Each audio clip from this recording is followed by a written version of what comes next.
Hey guys, welcome to Football in 90.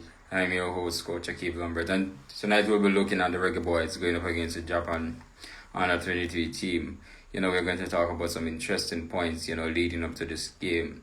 And tonight I'm really excited, to be joined by, Jay analyst, Andre Blake will be joining us as well. And, our long time friend there, JT. So we'll definitely have them on in a few. So, guys, tune in. Feel free to send in your questions, and we'll definitely, counteract them with if necessary. So, we're definitely back. It's good to be back. Good to be back at football.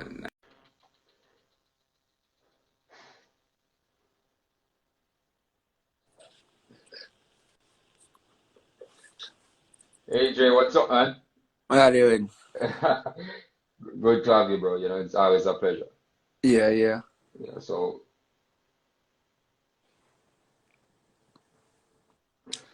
Yeah, I'm gonna make you people impressure me now and ask me why I ask me there and I ask me for there.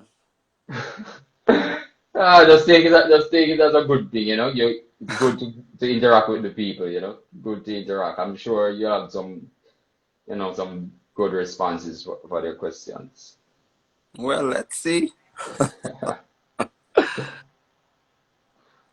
So I'm trying to add JT and J analyst to the panel. So baby, what's up, man? Tell us what's been going on, I've been Uh, good, Tr- otherwise from where you see you that you're home, tell us what's going on. I'm good, just training, training, trying to get better. For me, that's always the aim. You know, always get better, improve, and always competing with myself. Sky's the limit. So yeah. Well, guys, you heard the man, always trying to get better, and that's definitely the best way to go. The man is a top, goalkeeper too, best in the MLS. Jay, we see them. It's the transfer window is open. I'm not going to really go in. But any surprise for us? Jay, welcome to Football in 90, bro. Good to be here. Yeah, man. What about my, what about my boss? I'm there, man. Everything up. All right, but as usual, we're anticipating a very big game. In my opinion, not much to be learned really, because we are aware of the circumstances and who we'll be up against. But I trust it will definitely be an interesting game ahead of the Gold Cup that we're waiting so patiently for, really. Well, yes, it's an interesting one, Jay. Just to recap, looking at the Serbia game, a lot of persons were surprised. I'm one of those persons who were surprised in most aspects. Not that we weren't able to, get a point or go on to win the game, but I'm always confident in the boys, going out there and getting a result. But the performance itself for me was one, where we see a lot of growth in the players and also the coach, So, Jay, what's your thoughts on, the game against Serbia? All right. My primary takeaway was players they are best when there is a transfer. So, say for I think Marino spoke about this maybe yesterday as well. If there's a similar system in your national team than what you're playing at the club level, it's easier for you to see the best of the national team. We see it with Belgium and Lukaku and that sort of thing. So going into Jamaica's game against Serbia, I was a bit apprehensive. There was a bunch of new players, some that I hadn't seen before, some that I haven't seen in a while, that sort of thing. So I didn't know what to expect really. So I entered that game with a blank sheet, essentially, allowing the players to write their story. And I was swept off my feet, especially that first 45 minutes. I enjoyed it was 3 in Canada when the game started, probably 2 in Jamaica. I sat up the entire night, and as soon as the game finished, I did a video, basically what happened in the game. So I would say it was worth me sitting up all night and watching it because the game ended at 5 Canadian time. So I didn't get any sleep. So I'm like, okay.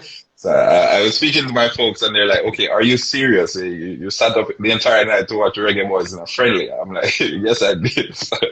But it was an amazing game in my opinion. The high press, I loved it. I hadn't seen the national team play like that in quite some time. Damian in midfield, I can't speak about it enough. I was swept away. I need to start calling him Damian Busquets because he had everything under control. And you love to see your national team doing well. I know we've grown accustomed to disappointment throughout the years. We've gotten immune to it somewhat, but definitely that performance. If it's anything to go by, I'm very, very optimistic for the Gold Cup and for the World Cup qualifiers. JT, welcome to Football United, man. You know, you're 5 minutes late. If we train, you'd have to head back home, boy. So, sorry about that. yeah, man. JT, we spoke pretty much about, you know, the Serbia team, the last preview that we had with Shawana, and, you know, and one of the things that she pointed out was to see what this game, you know, was going to bring forward for our Jamaica nationals. Yeah. Were you impressed, though, JT, what you saw? Yeah, I was very impressed, you know, and I did mention it, you know, I don't want to take all the props, but I did mention it that I thought we'd have a draw. But obviously, watching the game, you know, we could have won that game easily. But that goes to show that the boys are ready for it, you know. Oh, interesting. Andre, did you stay up to watch the game? Or I'm just... Which, the game against Serbia? No. Yes. No, I You didn't get the opportunity to. I trained in the morning. Well, Andre has training, so Andre has training. In Canada, it's still lockdown, so I work only 2 days for the week. So I'm alone the time. You know, Andre, I'm sure you're listening to Jay and you know, JT, you know, you would have heard how well the guys, you know, and probably you'd have followed, you know, up after the game, especially corresponding with the players, you know, to see how well they did in that game. And much commendation, as I said, to the coaching staff. You know, it was well put together, you know, and I think based on the players that were available, Jay, you know, it was more to Tapa's philosophy, which don't you think that the players that were available, you know, in the Serbia game was more to his philosophy, because he didn't have that much attacking threat, you know. Looking at the players who missed out, what do you have to say about that? Me? Yes. I have struggled for quite some time to identify Tapa's philosophy, if I'm to be honest with myself. But seeing this, it is the first clear, how would I put this, demonstration of what he wants to do that I have seen. Because in previous times I've seen him play long, focus, get that focal point, get the ball to them, and then feed on the scraps or hope and pray for something from a set piece, or that sort of thing. That's what I've grown accustomed to seeing Coach Whitmore doing throughout the years. Now, the game against Serbia, for those on here, for a bit of perspective, this was essentially, I wouldn't even, can I say, I don't want, not to discredit the performance, but we also have to approach it from a bit of perspective, right? Now, 9 of the players on Serbia's team were 23 and under, right? At any given point throughout the day, there were 6 players on the pitch that were 23 and under, all right?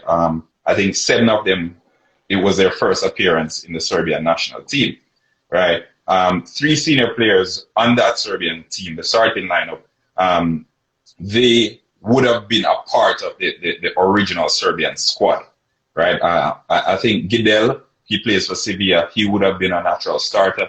Maximovic, he plays in defense. He would have been a natural starter as well. So just for a bit of perspective, this wasn't even near Serbia's full strength team, but still, I was fully impressed with what I saw with Tapa's philosophy, whether it's because of the opponents that he was up against or the quality players that were on show on the day.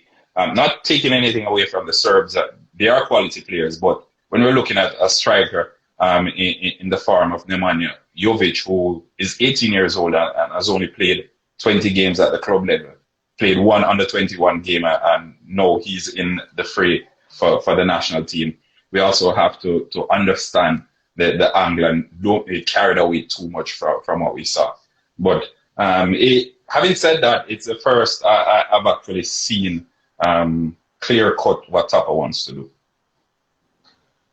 JT, I'm sure you have something to say about that as well.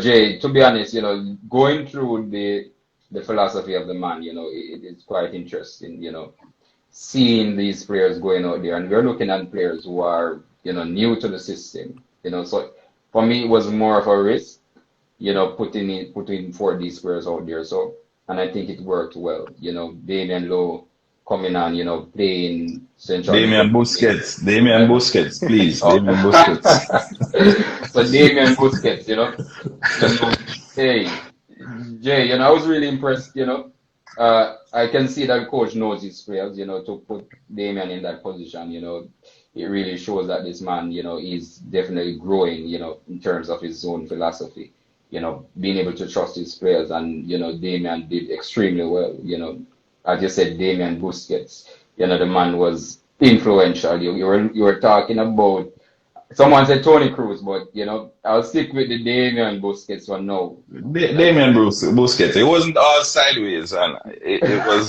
penetrating. It was pressing, and he pressed really well.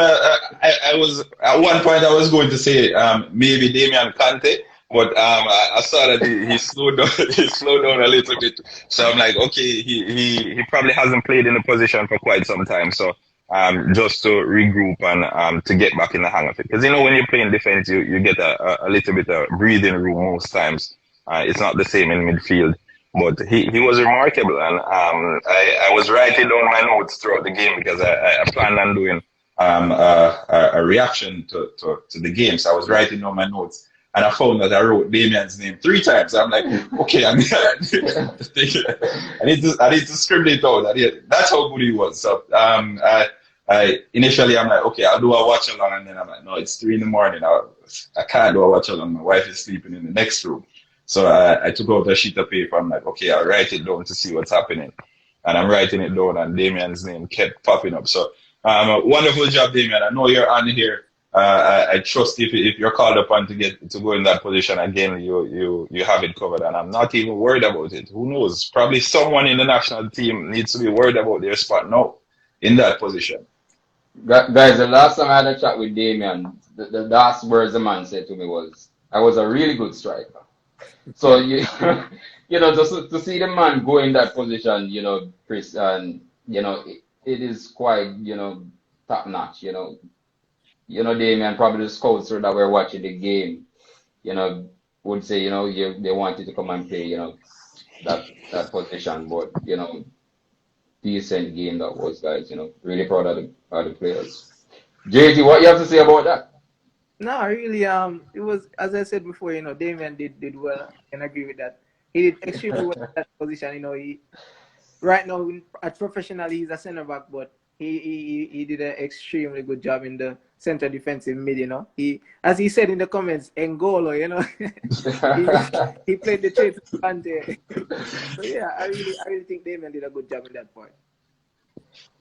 Blakey, it's just sad that you didn't get to watch the game and see how well the man boss the position. It wasn't like Thiago from Liverpool. That's how Jay said, it wasn't side to side. So the man put down an all-round performance. Hopefully he plays there tonight, so we can see that N'Golo. Chris, Jay, I'm sorry, I won't go with Busquets. The man says N'Golo Kante. So All let's right, all right. N'Golo it is. N'Golo it no, is. no. The man is. It seems that the man is a supporter of the French team, but top players. Becky, you have been quiet for most parts, so let's see what you have to say. Going into these games, these friendly games for the national team, you were among the list, that was drafted earlier to be a part of the scam. Seeing players, likes of JD and White, you see new keepers coming in, doing really well. What's your intake on that? Because you're a senior player and you must be happy to see these new faces in, especially in your department. Yeah, it's very good. I'm happy for that because at the end of the day, I can't play forever. So I can get hurt. Anything can happen. So you always need to have good competition, not just in my position, but have a very good team. You should be able to make a sub and you don't miss a beat. So yeah, for me, it's very important that we can not just my position, but in all the positions have competent replacement with that's because there's going to be times when players are going to be tired, players are going to be injured, players are going to be out of form, and you need the next guy to really step up and show up for the team. Guys, you heard what the man said. It's a team effort. It doesn't matter who goes out there. It's the same expectation. Go out there and give your all, and that's exactly what the man is saying. And Jay and Turner, it doesn't. I'm not the only one asking the questions, big man. It's an Oh, open discussion. It's an I get to open. ask questions too. It's I an didn't open know. discussion. I didn't know. I, You know. I tend to get carried away sometimes when I start asking questions. So that's how I was allowing you to do Yeah, to do it's you. an But open discussion. there's speed. There's talk of Lawrence Figueroa coming in as well.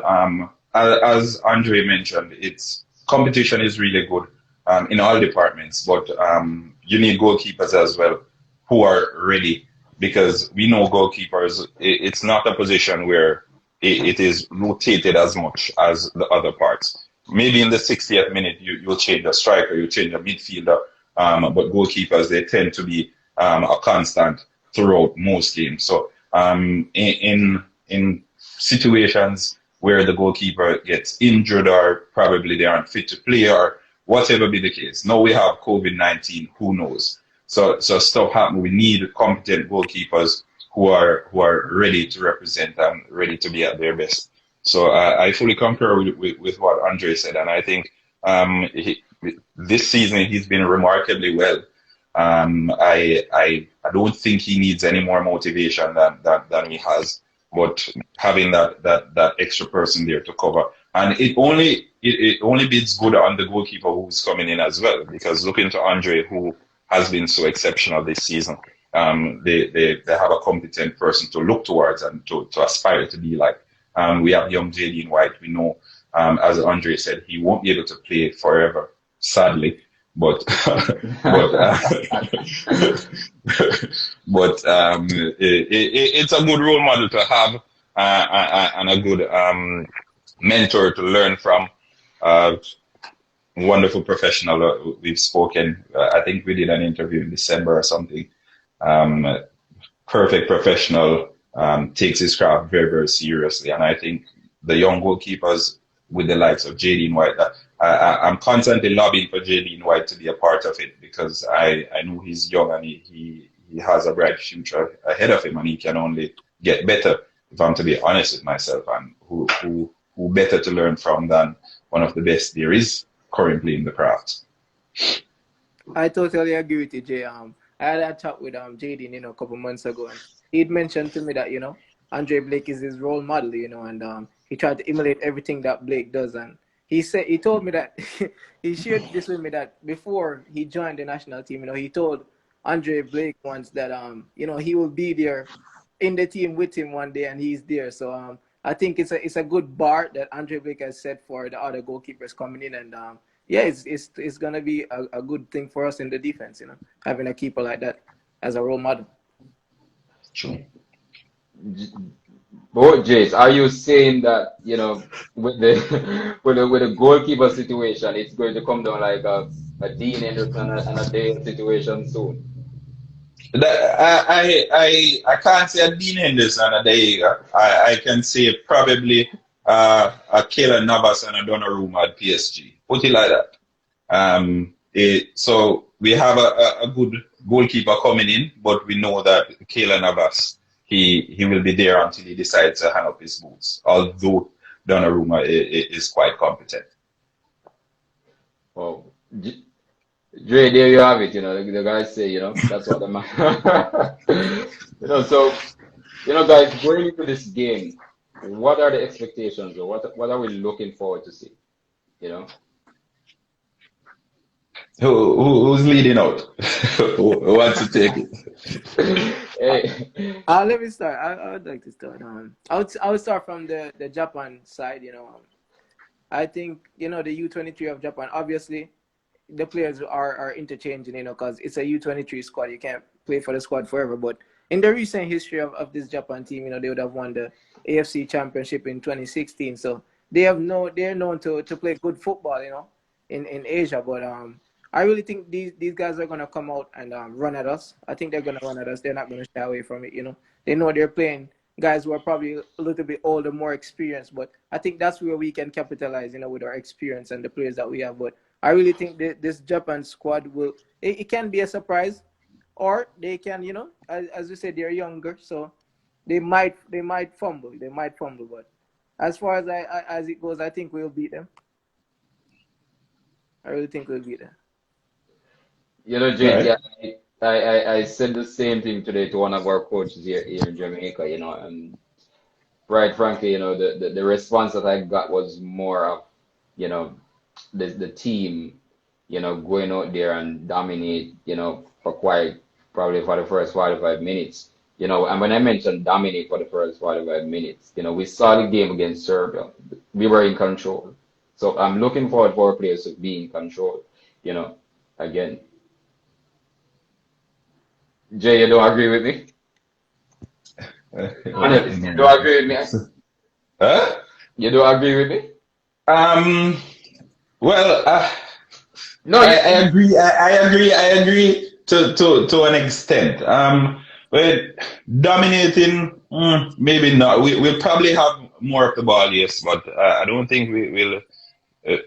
We're expecting the team to dominate the Japanese team because it's an under 24. So for those on here, yeah, it's an under 24 because the Olympics was supposed to be last year. Because of the circumstances, it's currently being held in 2021, so they pushed it up a little bit. So we'll have some players on there that will be 24 years of age. They are allowed 3 overage players, so 3 players who will be allowed to be over that 24 age group mark. Now, let's first go through the Japanese team. Right, there are some superstars in there, maybe 2. And not superstars, maybe 1 big star and then a few stars that we've probably heard of. There is Ritsu, he plays in the Bundesliga. He was the 2016 young player of Asia. He had a good season in Armenia in the Bundesliga, but is he one to say, okay, he's a match winner? No, but Kubo is a match winner. All right, Kubo, Real Madrid purchased him. He was once dubbed the Asian Messi. I've seen him on a number of occasions now in La Liga, and he has been good. He has been good for the most part. Now, the Japanese teams that we've grown accustomed to throughout the years, they have all been running teams, right? Jamaica isn't that much a running team. I saw a whole lot of running the other night, but I don't know my team to be a team that is fully fit and constantly running for 90 minutes. No. As such, I think the Japanese team it will keep the ball, but they will press us, and they will press us really well. to the Japanese, it's a preparation game, so I expect them to show a little bit more hunger, because persons are playing for their spots in the Olympics come a couple weeks time. So it's here and there for me, really. I think we should win, but not as comfortable as we're expecting to win because it's a youth team. I hope that makes sense. I hope I didn't confuse it. No, it was clear as crystal, and I'm sure the guys in the comment section there, keeping Dre active,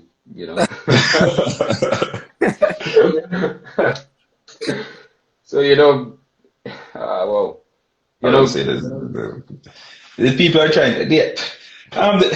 We can't pick the team here, all right? The coaches pick the teams, so you can't expect us to choose the names of the ideal players to get out on the pitch. At any given point, there can only be 11 players on the pitch. So I know the discussion is there. We have healthy competition in most areas on the pitch. We have some good strikers coming in. Hopefully, keeping my fingers crossed, the passport issues are sorted out. We have good midfielders, we have good wingers. I don't know. I'm excited for the national team and the Gold Cup, really. Who knows? I might just fly over to the States to watch the games.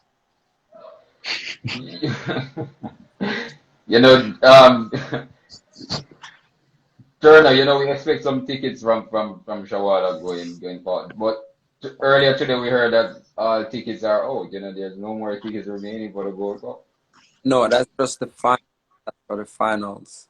That's for the finals. Final already sold out. So make it through you. We can get some tickets here at Football 90 and at J Analyst and we get some tickets. I'll message you my address. Andre. Yeah. So you can make it happen. Andre, we did the thing. You must scratch your head, We asked if we're going to get some tickets. But we probably, as analysts say, probably after the game we'll discuss, the tickets, or we'll get the tickets. The ticket situation there is now really a tricky one. So we have to scratch my head. Yeah, man. Question though, Andre. Question, because the Gold Cup is our little major tournament on this side of the world. We know the Euros is going on now, and all over Europe, but does it prove difficult the gelling period, especially going into a major tournament when most of the players, when you guys meet for camp prior to the Gold Cup, I'm pretty sure some of the players will be the first time you're seeing them. And it will be the same situation for a lot of other players who are coming in as well. They'll be seeing each other for the first time. Is it by any means a challenge for you guys to gel and to get together in time for game number one? Or you guys just oftentimes just get together and everything just clicks and you're ready to go? To be honest, that's the beauty about football. It's universal. So no matter where you're coming from, once you play, you can play. And to be a professional and to have a good career, you have to be able to adjust and adapt. Because if I've been at Philly for 8 years and I've probably been through 6 different goalkeeper coach, and I can tell you none of them was the same. So it's about adapting, and if you're a good player, you can adapt. You come in and the coach is gonna make it clear what he wants from each player, and you already know what to play. So all you're gonna have to go out there and do is say, okay, coach wants us to press, or coach wants us to drop off, or go direct, or whatever the case might be. So I don't think that's going to be a big issue, and obviously with time, you really need time. So where the time come in is to really understand each other. Yeah, that's what I'm talking. Because the camaraderie and understanding each other's style of play. Because I know sometimes as a player, because I've played before, I used to be a player. Sometimes you get the ball, you don't even have to think twice because you know that, okay, Andre is going to be there, or Andre is going to be over there, or he generally makes that run. I know some of the players, you are pursuing your own career, you're playing your league. all these players are playing their respective leagues, so they hardly have time to pay attention to, okay, this is how Andre plays in his domestic league, or this is how this person plays in his domestic league. So I assume that initial get together will be. I know you guys spend less time at the international level than the club level, and as such, it is harder for you guys to understand everything in its entirety. But still, 2 weeks is better than none. And even if the ones who are there from even now are, for example, a Damian Lowe, he would have a better idea of how for an Andre Gray then plays in comparison to a person who would only be coming in for the camp prior to the Gold Cup. You get what I'm saying? Yeah, and the good thing though is, I think we're gonna have like a week training camp before the tournament officially starts. So we're gonna have a little bit of time, and as I think as time progresses, we're gonna get better, and we have 3 games in the group stage. So I think after the first game, looking and having a couple training sessions, and then getting into the second game. By the second game, everything should be in place. Pretty much understand each other, all of that. So yeah. All right. Sounds good. Let's see people in the comment section. I'm always fascinated to see how teams operate going into tournaments, and we know different managers have different ideas. For those who have been amongst the core set of players, you would have had an understanding of what the manager expects of you or what the coach expects of you. So it's a bit easier for you to come in even the day before. So I'm not concerned about you understanding tactics and that sort of thing, because you have been in the fray for quite some time. The concerning thing is about the newer guys who are coming in, understanding the teammates, because if you're a player and you understand what is expected of you, if you understand how to play based on the tactics that are asked, then it's not difficult. But understanding the rest of the group around you is key to the team doing well. And I hope and pray it will be enough for them to fully adjust to the team. Will Andrew be joining the squad before the Gold Cup? Wait and see. The Gold Cup starts in what day? What day is it? The Gold Cup starts in less than a month. No, I think it starts July 10. No, so it's like 3 weeks or so. 10 or 11. July 10 or 11. Yeah. Yeah. Yeah. So I'm not even sure what date it is, but I'm pretty sure it's probably 11. So maybe a month, maybe just a month time. They're overseas. All right. Yeah. So Andre, what do you think about the game tonight? What are your expectations? This it can be a tricky game. The fact that when you hear under 24 team, sometimes you might think, okay, this can be an easy game, and then you might be in for a surprise, and I think they have something to prove, and they're gonna give their best. They're gonna have no pressure. They're just gonna go and run fearless, and that can be very dangerous. I think most importantly, we have more experience, and I think that can really kick in, and we just let them know from minute one that, listen, big man a big man and boy a boy, no, we're just to hang around and guys like guys. So we just have to go out there, do our thing, and it's another game to continue to get better and to implement what coach wants to see, and we just have to use the exercise in the right way, and just go out there and do what we have to do and get a favorable result and keep going. If we don't win that game, just playing devil's advocate, if we don't win that game, should it be viewed as a travesty? Should we be criticizing in any way or form if the team fails to win that game? We're supposed to win the game. We're expected to win the game, but if you don't go out there and apply yourself, you might lose the game. So I can say you can play really well and do everything that is required in the game. If that happens, then we say, okay, accept that. On the other end, if you go out there and you take them home and they win and you play nothing, then, we as players and coaches have to put up our hands and take responsibility for that. We But need to apply. it's a game we're supposed to win, we're expected to win.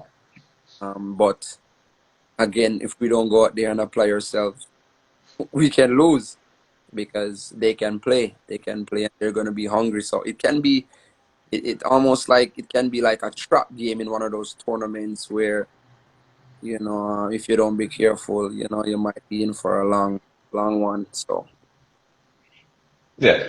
Error, but not the results. The thing is with this game, Trishana, the thing is with this game, if the team wins, we won't take much from it because people say, oh, it's an under 24 team.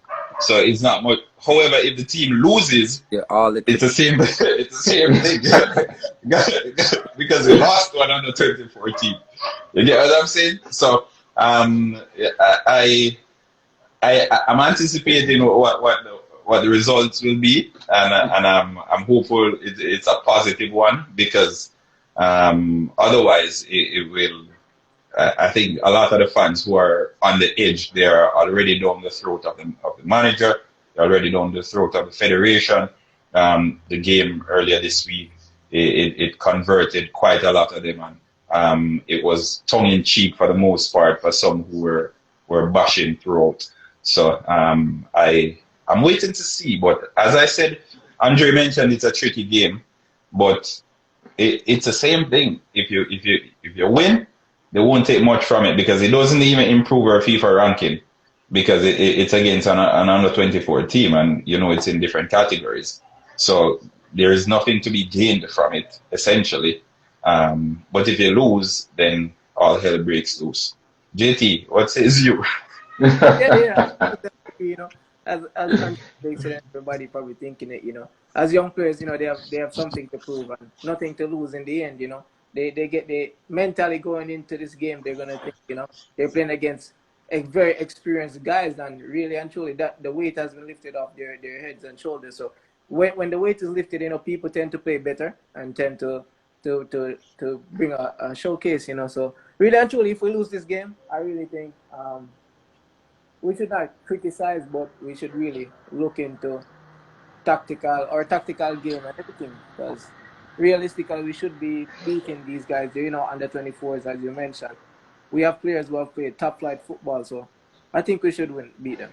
There's no doubt in my mind that we'll win tomorrow, or tonight, I should say. Okay.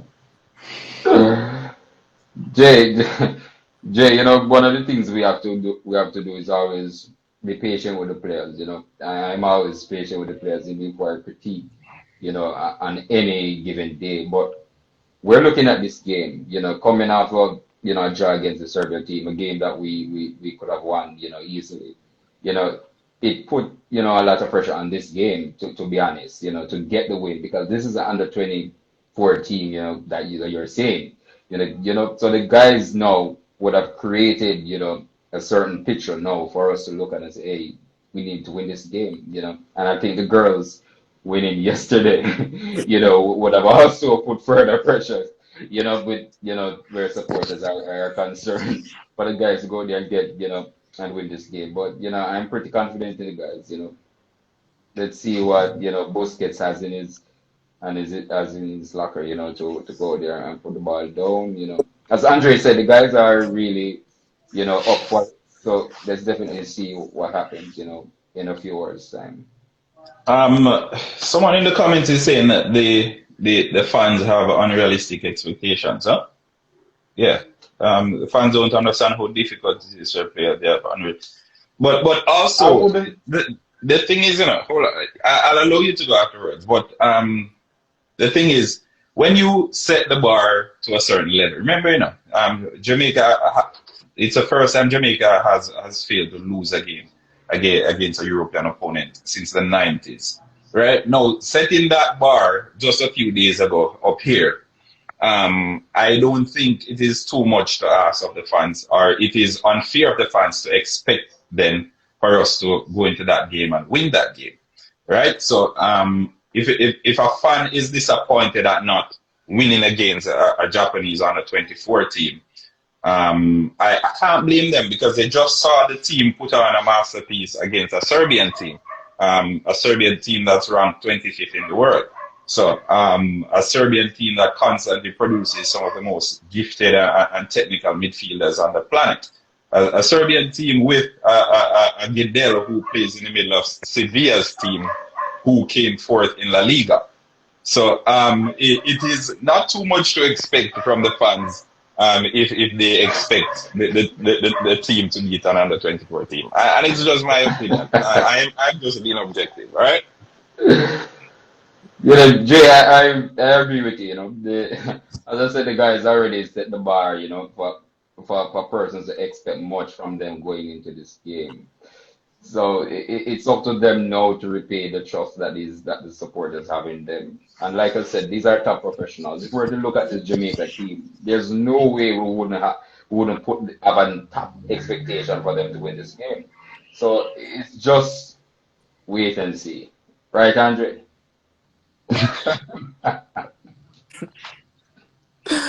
So I have a question.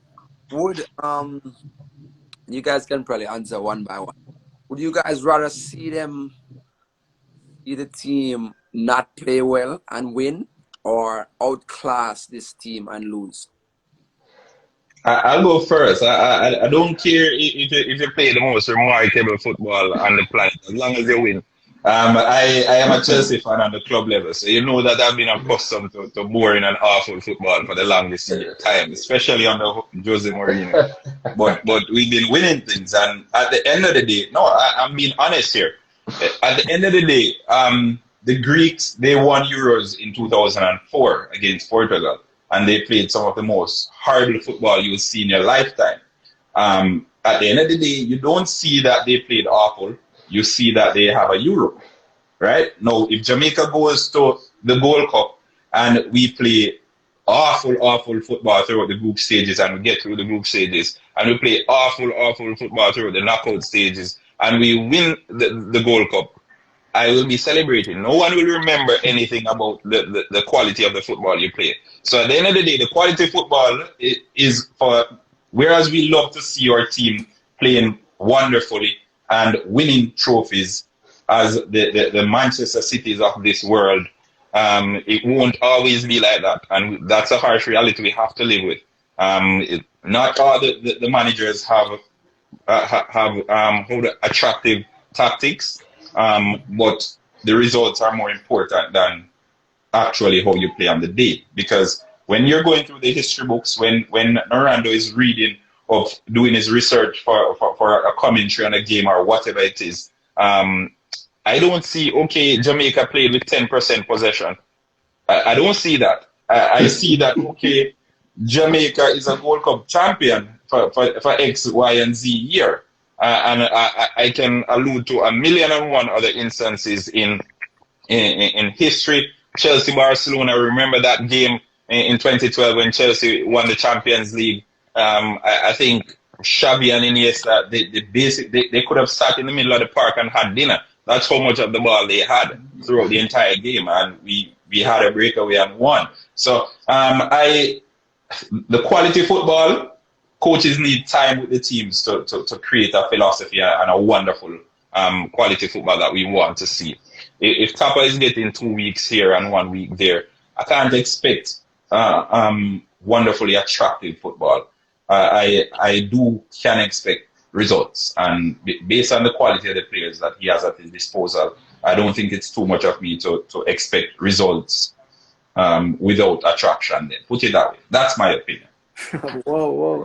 First, I would like to say, that was a good question from Andre. I think we know what profession he'll go into after football. He'll probably be a host or something. But I think, Jay, you summed it up pretty well, for everybody that, even though we would like to see your team play well, nobody will remember if we play well or not, even if we win a trophy. You know, they will just remember the result, the trophy. So I really think the question is, it's a good question, but I think everybody will agree with me when I say we'd rather take the win over the playing well and not win it. Well, guys, as a young coach, it's always the winning because as a coach, when you don't win games, what's going to happen. So Jay, I'm sorry, Andre, but I think I'm sticking to the point, guys. Winning, we need to win. It's winning for me. So it's quite interesting. Good question, though. You take the box. Oh, there we go. All the boys need to go do is just win the game. Because Yeah. I remember 2017 when we got to the Gold Cup final, and for me, one of the most amazing thing about that team was the chemistry. We had a week training camp in Kingston up by UE, and all the players literally had a fight because things weren't going well in the camp, and we are like, we need to fix this because we can't bring this into the tournament. And we call a players meeting, and we kind of just let them go at it and get it out. And no fight, no fight. It's All right, punch it out yeah. until someone is knocked out. It's always good when a person can let the other person know how he feels, to his face, man to a man, and that was very important. And going into the tournament, we had a team chemistry and a mindset that all we needed was one goal, and we had to tell ourselves that nobody gonna score on us, and if we get one goal, ball a fly everywhere, kick out a stands, oof a teeth, forget kick out. But we had that guts within us that listen, we're gonna play to our strength, and our strength wasn't to keep the ball and make 500 passes or whatever. Our strength was to sit back and defend really well and catch these teams on the counter because they can't run with us. And we literally did that, and it got us to the finals, So I think it's now that we're starting to be able to keep the ball a little bit, because if you really look back on it from generations back, we don't have the structures and the facilities like the US and the Costa Rica's, the academy where kids are going to academies from 5, 6, 7, 8. So, and the pitches that they get to practice their craft on. So we are never going to be able to keep the ball as well as these teams because they've been doing it, to be honest. It's talent for us. Until we really migrate and go to certain different countries, it's pure talent, because when you look back on the pitches at home that we have to really play on, you can't really get to do what you have to do. But that just goes to show how talented we are, and we can get the same opportunities as some of these players of that age.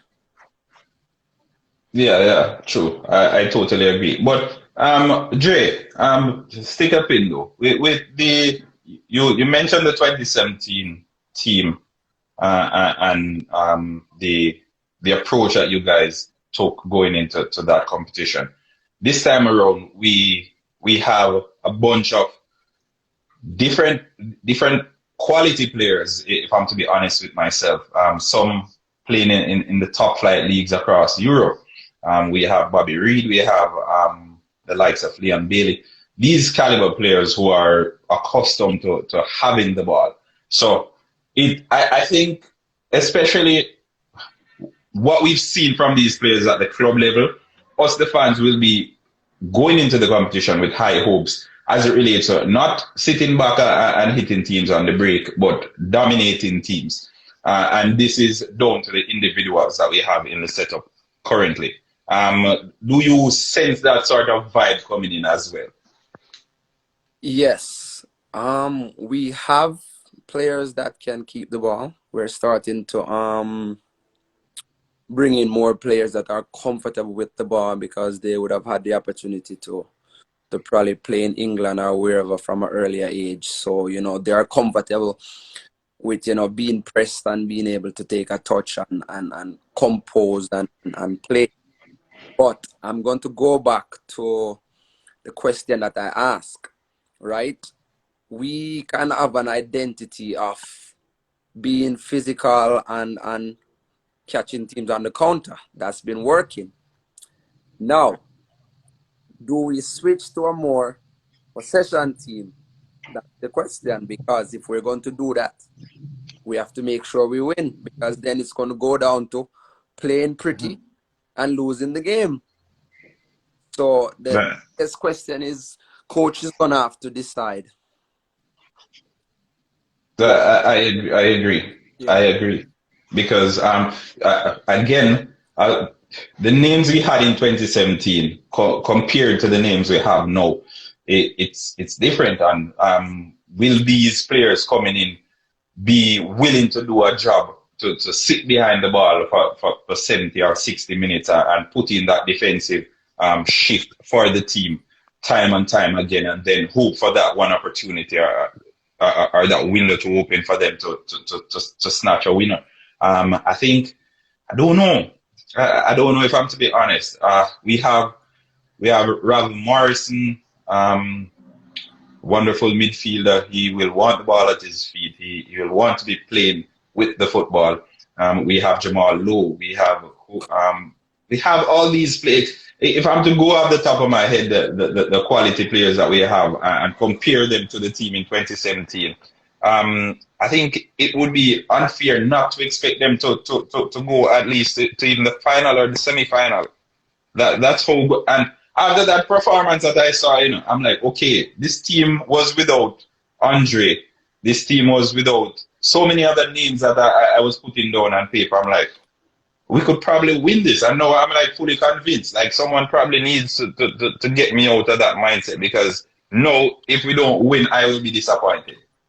That's how high it is now on my expectation, because I know football isn't played on paper, and I hear that line all too often. It's not played on paper, so when you put down the names on this player, that, and put it down, and then you compare it to another teams or whatever, you see that, okay, but Jamaica should go to at least the semi-finals then.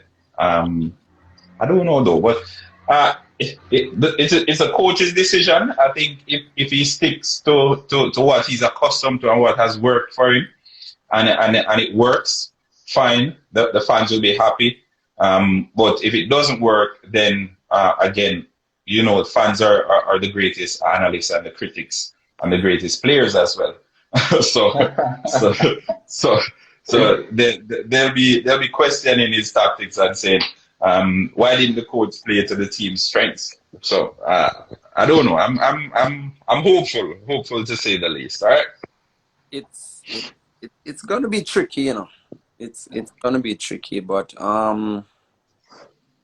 the good thing is with the new that are coming in, I think it's gonna be important to find the right balance, because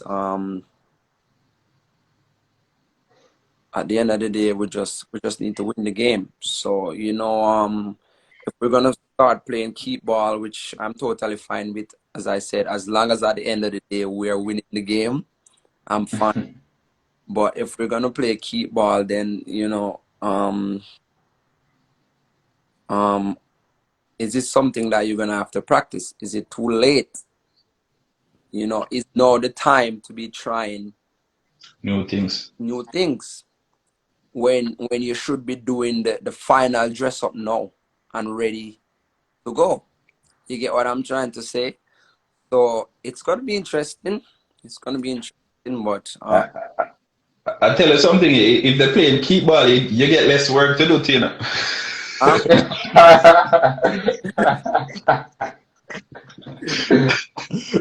Not really.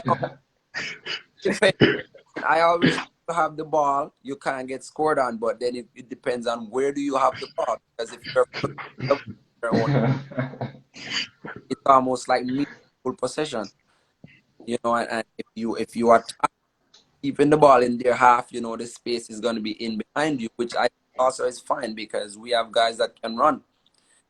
Yeah. you know. But True. pressing game is also is almost like it's something that you have to practice like for a period of time to really get it. Because when you're playing against team that can really keep the ball, if one person is off, it's gonna cause an effect, and they will pick you apart. Yeah, because then spaces They will. are opened So and it's exploited. that you really have to practice and get down. Again, do we have time? You know what I True, true.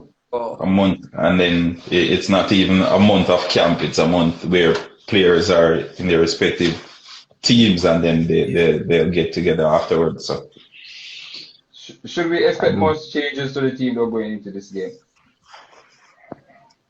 I think so. I think so. Um I think Theodore needs to see more of the players. Some of them he probably didn't see enough. I think we had two debutants in the last game, which was good from a coach's perspective, but also he'll want to see the other players who he brought along to see what they're capable of and what they'll have to offer. I didn't receive any news of another practice game, so I'm assuming this will be the last practice game. Um, Getting a practice game 3 weeks prior. Well, maybe, who knows? Probably there'll be another practice game before the tournament. I don't know. But I think he will be making notes of the players he likes and those who will be making his final cut. I think the 60-player provisional squad is supposed to be submitted on Monday as well. So I definitely expect some rotation tonight. JT? Yeah, I think he will probably switch it up a little bit, just to see the other players who were on the bench the last game, to come in and start, just to see who he feels best will represent in the future and in those positions. But I would like to say even with the last game, Ravel came onto the pitch and you could see the class. That's why he was deemed one of the best by Sir Alex Ferguson. Back at Manchester United, and I really think, as I agree with Andre Blake, as he said before, with wanting to. We need an identity. We've been known for just counter attack and our runs, but it might be too late for, let's say, the Gold Cup or what, but we still can work on it. To create a football identity of having a possessive game, and I No, think no. it will help in the long run. Take up. I have to stop you. I'm sorry. I did not say we don't have you, You didn't. to say that. you misquoted. Our identity now is Yeah, behind the ball and catch team on the counter. So it's a counter-attacking game now. Our yeah. identity. As new crop of players come in, now we can either transition to a more key ball, or we can stay as a counter-attacking team, and that's a decision the coach is gonna have to make. Okay? Yeah. So I hope that's clarified, and for those screen recording, you can scribble it up. Is it, that plan being recorded as well. You know, I really don't expect a lot of changes. I don't really expect a lot of changes. I think he needs to know his best defenders, and also his best, midfield. So he'll be looking at those base to see going into the Gold Cup. Because when we look at the players, as I said earlier, that missed out on these friendlies, it's a core of attacking players. So I think his focus is now to see where, who is the best player for this position, especially in the midfield, because I think we have a lot of strength there now, and seeing Damian Lowe, as we mentioned earlier, come into this, this position. Do you expect him to play more games in this position, or it's because these players are not at a level yet to really step up to the mark? I think what Damien proved on, was it Monday or Tuesday? I don't even remember. What he proved was he's available and he's capable. So he in the moment he gave the coach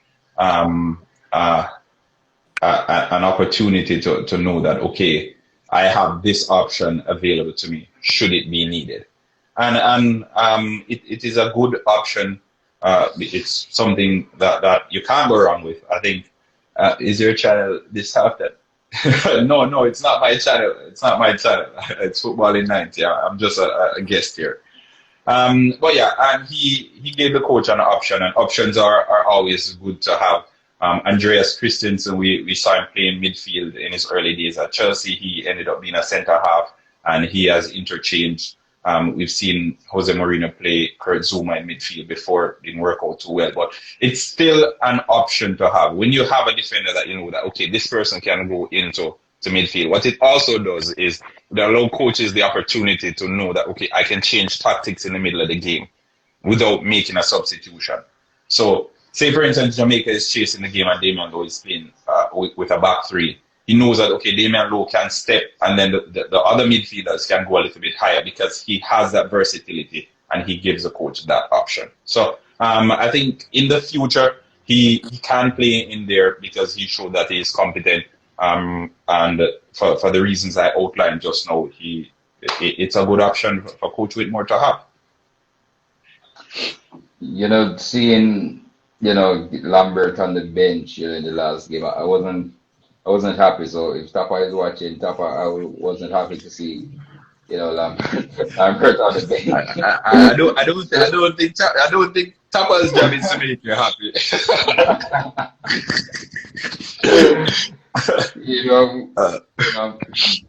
Jay, you want to see the farm out there playing, you know, and you know it's quality. But well, you know, hopefully tonight, you know, we'll get to see him, you know. Yeah, true. And also you need to bear in mind, you know, it's not deemed a FIFA International friendly, you know. So it's not it's a game where you can make as much changes as possible and put it that way. So that's why I say you should expect a whole lot of shuffling and whatnot. Okay. Who knows? Maybe maybe he starts the second goalkeeper from the last game, and then halftime he puts in the next goalkeeper, just to get an idea, just to see them on the pitch. So I am starting this game.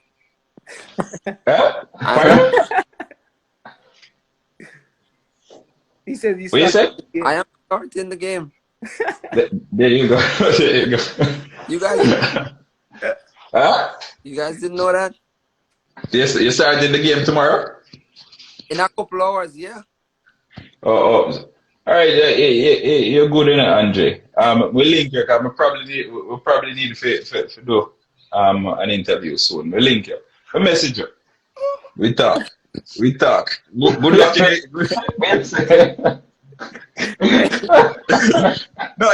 him know me never pressure. I always keep it civil, no? Andre's in Japan a while ago. I'm about to teleport over to Japan now, bro. My fees, I'm MLS game the attack tomorrow. So that may I say, oh, I must that. I'm going to reach Japan. I was carrying an injury. Folks, the game later on, expect the changes. That's all I can say, because Theodore Whitmore will definitely need to see some of the players who were sitting on the bench last Sunday. Some players went on the pitch, like Ravel Morrison, as Football in 90 mentioned, that he wanted to give him some more game time to see. Remember, Ravel hasn't been playing club football this year, so the more he gets on the pitch, the better it is for his sharpness, because sharpness in training is different from sharpness in an actual game, and Andre can attest to that. You can be training all summer, all off season or pre-season or whatever it is, but when you get into the game, it's a totally different kettle of fish. Your mindset is different. Everything, the ordeal, the pressure, everything is just different on the field of play. So getting the likes of Ravel Morrison on the pitch, if it's even for 45 minutes or 60 minutes, would be good for Theodore as well, because again, this is a player who hasn't had that much game time in 2021, and we want him to be as sharp as possible going into a major tournament like the Gold Cup come a month's time. All right. atmosphere alone wicked. Agreed, agreed. And again, that's why I'm anticipating some changes. I know he'll want to put some of the players. It's the same with JD Knight. JD White, he hasn't played that much this season again, so he put them out. I think the fixtures for the local Premier League, it came out today for the resumption. So um, there's that, but will it be enough to earn some of the local players some much needed game time to get amongst the fray? A bit tricky again. So the players who haven't been playing as much and as frequently, I think Theodore will use the opportunity to give them some minutes under their belt to get them match sharp and match fit for the tournament. Jay, when you look at these players, especially these players coming in without playing football for more than a year now, the likes of Isaac, Luca Levy, it must have been something, they have been working really hard because there are tons of players here in Jamaica, Tapa could have choose from. But because these players would have set, as a bar, set a certain level for themselves, top professionals, that's why they were drafted in because it must be difficult to bring players who have not been played for months. So does Tapa then go around and watch the players who are training because they're not playing any games? So is it judging them based on their training routine there? Is that what you're saying? No, I'm not saying it. But remember, Jay, these players are in the national system for a while now, long before COVID. So as a coach, you know what they can give you. So yeah, but you know what they can give you if they're fully fit and they're match sharp because you've only been accustomed to them playing full seasons in the local Premier League, etc. You have never seen them outside. Well, no one has ever seen a player outside of football for however long because of a pandemic, because it's the first one of our generation. But I think it's more of type of knowing them from previous times and just hoping that they'll be ready if called upon. Because the last time around, I think Ricardo Morris was there as well. And the last time when they played Saudi Arabia, I think he was there. And again, players who haven't played in quite some time. And the question came up saying, okay, how come Tapa is calling Ravel Morris who hasn't played in how long and Tyreek McGee who hasn't played in however long, but he's calling this player or X player over here. And again, the coach trust these players and trust their ability and know that, okay, these are top professionals, as you alluded to, and on their day, they can deliver. So it's more of believing in the players and trusting in their ability more than anything else, in my opinion. Yeah, definitely. Andre, I'm sure you have been, seeing these players coming in, and JT would have related this question during the interview that you guys had, These players coming in, not playing a football for over a year, it must have been difficult for them, wondering what would they bring to the national team, knowing that they are not at a level, their fitness is concerned. What do you have to say to these players, taking on such a big responsibility? It's hard. Simple as that, I'm in the middle of off, and not even like, even if you don't do anything for 3 days and you come back, you can feel like, wow. So just imagine like sitting around for so long, not being able to play like competitive football. And even when you train, you could train. Like training fitness and game fitness is two different kind of fitness. You can only gain game fitness from playing games. Yes. So it's I can just imagine what they're going through, and in times like those, your body is prone to injury, muscle injury. The body is not ready for the intensity and all of that. But I have to give credit to them, because it's not easy. A lot of people don't know these, don't understand these things, but not easy, and I have to give credit to them every time. They have my respect. Adding to what Andre said, I think it also stifles their ability as well. I think because usually when a player is playing in the local Premier League or the MLS or the USL or whatever the league is that they're playing in, they through their game time they have a bit of momentum. So when they're called to go into the national setup, they bring that momentum over into the national setup. Now, when you as a player, Andre mentioned your stop start kind of thing.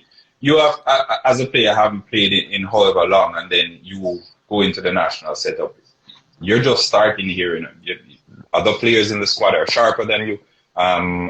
They're everything more than you because of what they have been doing throughout their time playing in their respective leagues. So it's very, very difficult for you as an individual who hasn't played, and sometimes it calls into question why you're really here. Why is this player here? So if someone doesn't know that you're capable of doing this, or that person hasn't seen you at your best, they may call into question, why is this person here? Because football is a game that you have to constantly be doing it, and then the brain memorizes and the muscle memorizes the things that you're doing on a daily basis. So if you're not doing these things on a daily basis too, at the same level of intensity, then it will become foreign to you.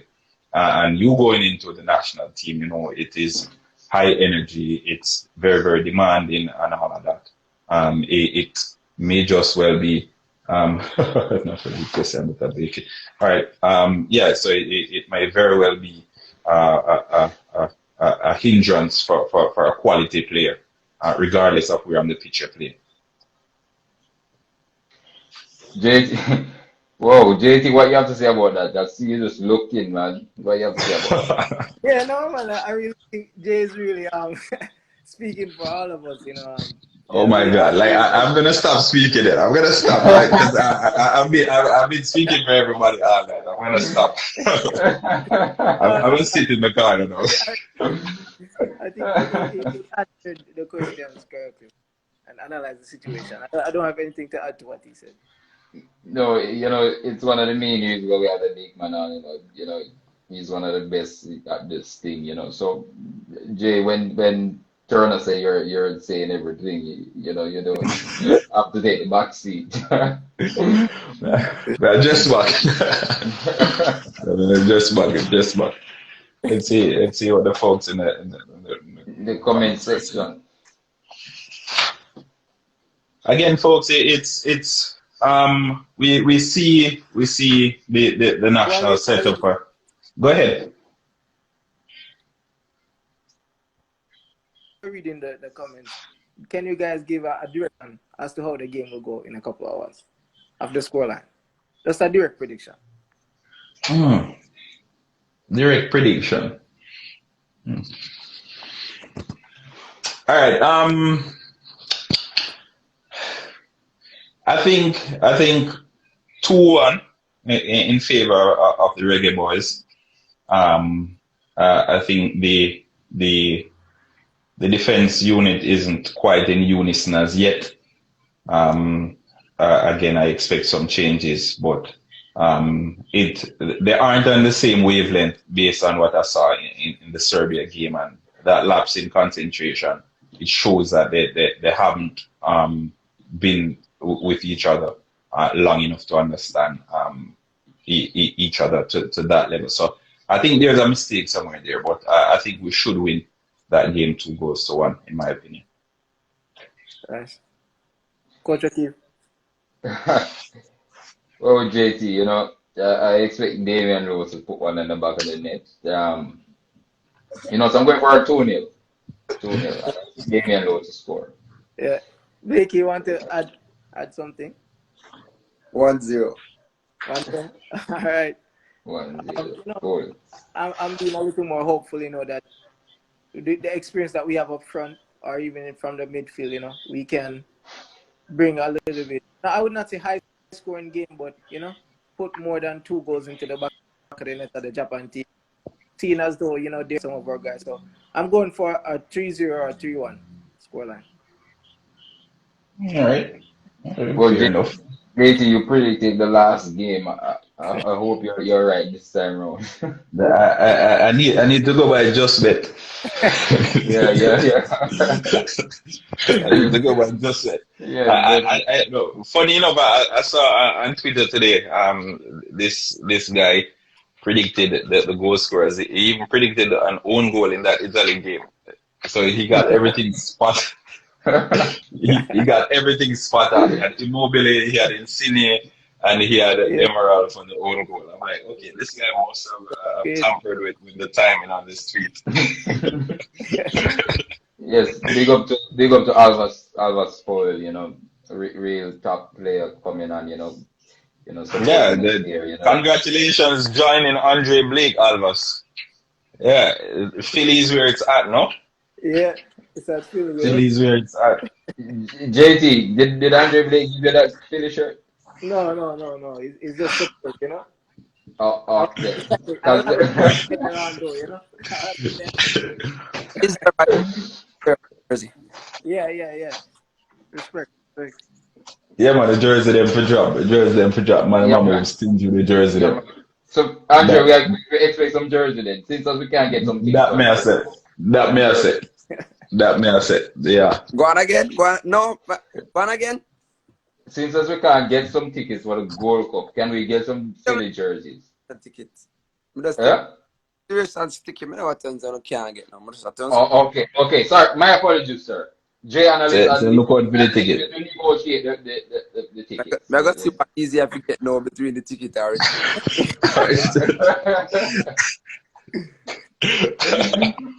Oh my God. This is something else. All right, but yeah, uh, it is a good position to be in where your team is doing so well that you can go into a competition hopeful. Better to be disappointed than hopeless, in my opinion, because when you're disappointed, it shows that at the beginning you had expectations. When you're hopeless, you go in not expecting anything, which is it speaks volumes about the team that you support. So I am excited. I am hopeful, and I know I won't be disappointed. We'll be here in a month's time again, maybe talking with Andre again about that Gold Cup victory, and maybe the trophy will be next to him in that screen. There you go.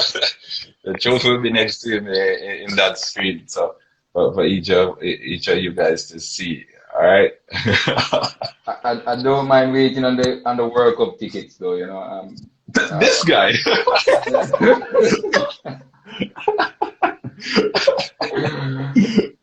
you know. Well, it doesn't play it out for the World Cup, but it's good. It's good. Yeah. I can't say no. The strikers, Andre Blake. I spoke about defenders and chemistry in the Serbian game. I know there's some new defenders coming in. Ethan Pinnock, his team won the championship. They're going to the English Premier League next season. Are you excited to be playing with these guys? Because the defenders and the goalkeepers, it's a different setup from the rest of the team.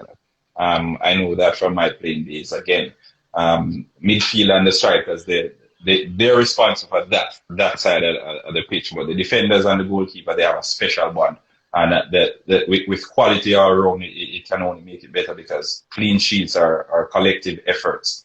Are you excited to be having these guys standing in front of you for the most part? Yeah, for sure. For me, it's I have their back, they have my back. It's important when you know you have a back four in front of you, including whether it's one holding mid or two holding mid, that you can trust, and vice versa. They know that, all right, if something happen, you have somebody back there who can bail them out and come up with a save. So it's down to trust, and once you trust the guy in front of you, the guy next to you, and the guy behind you, that's important, because then you don't have to be tentative. You can actually relax and play your game. And to be honest, when you're having fun and enjoying your game, that's when you do your best. So always good, give you a peace of mind, and your quality players playing with where you really just lock in and focusing on doing your part, and when everybody do their part collectively, you get that nice big happy ending. So True, true. I had this discussion with someone earlier on in the month or so, I think. We were talking about mistakes, and essentially it came up that the team that made the least mistakes generally wins the game. And I countered and I said the team that makes the least mistakes doesn't necessarily wins the game, because if a goalkeeper makes a mistake and the goal is scored, the ball goes into the back of the net. However, the opposition team may have two strikers who make the mistake, and that those two strikers make 5 or 6 mistakes of the game, and that doesn't harm you as much. My question is, does trust among the back 5 or the back 4 or whatever, does it help to eliminate mistakes in that unit? yeah, I think that's definitely a part of it, and so it just come down to focus, focus, zoned in, locked in from the opening whistle, but also trust plays a big part, because I know I'm covering for this guy's covering for me, so even if I'm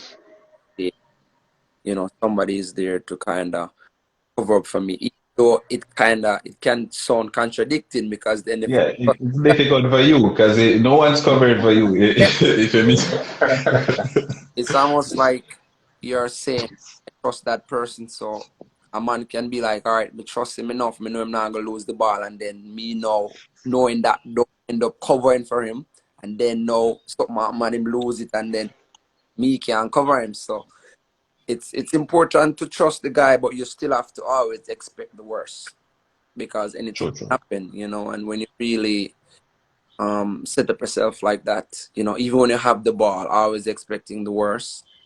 I think that's something that we practice a lot here at Philly. It's called rest defending. So even when you are in the best position with the ball, that's when you're most vulnerable, because you're open.